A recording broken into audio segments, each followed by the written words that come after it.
সুপ্রিয় দর্শক, বর্তমান বাংলাদেশের একজন জনপ্রিয় রাজনীতিবিদ হলেন ডাক্তার শফিকুর রহমান। বাংলাদেশে যারা ইসলাম প্রতিষ্ঠা করতে গুরুত্বপূর্ণ ভূমিকা পালন করছে তাদের মধ্যে অন্যতম একজন হলেন জামায়াত আমির ডাক্তার শফিকুর রহমান। ব্যক্তিগত, পারিবারিক, পেশাগত, জাতীয় রাজনৈতিক জীবনে তিনি সততা, যোগ্যতা, মেধা, স্বাক্ষর রেখে চলছেন। আপনারা কম বেশি সবাই তাকে চিনে থাকলেও আপনারা অনেকেই তার ব্যক্তিগত জীবন সম্পর্কে জানেন না।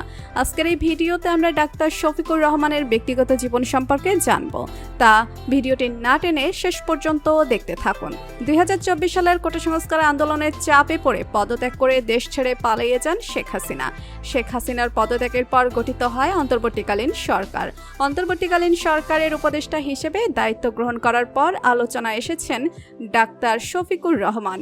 বাংলাদেশ সেনা প্রধান জেনারেল ওয়াকারুজ্জামান ও তার নাম উচ্চারণের মধ্য দিয়ে সামাজিক যোগাযোগ মাধ্যম থেকে শুরু করে সর্বত্রই আলোচিত হচ্ছে ডাক্তার শফিকুর রহমানের নাম।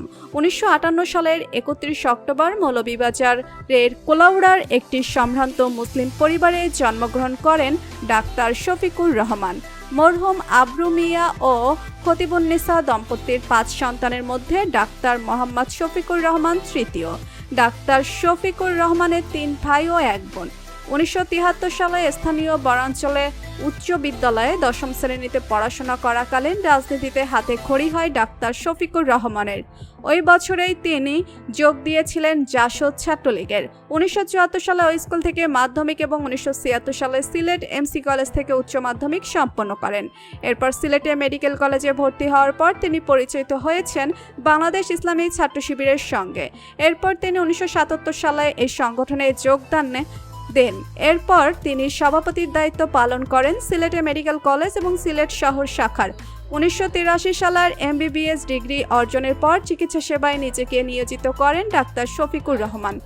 এই পেশার পাশাপাশি তিনি জামায়াতের সঙ্গেও রাজনীতি করেন। ডাক্তার শফিকুর রহমান 1985 সালে ডাক্তার আমিনা বেগমের সঙ্গে বিবাহ বন্ধনে আবদ্ধ হন। এই দম্পতির 2 মেয়ে ও 1 ছেলে সন্তান রয়েছে। তো বন্ধুরা, বর্তমান সময়ের সবথেকে জনপ্রিয় রাজনীতিবিদ ডাক্তার শফিকুর রহমানকে আপনার কেমন লাগে জানিয়ে দিন কমেন্ট করে। আর ভিডিওটি ভালো লেগে থাকলে একটু লাইক দিবেন, সাবস্ক্রাইব করুন। ধন্যবাদ।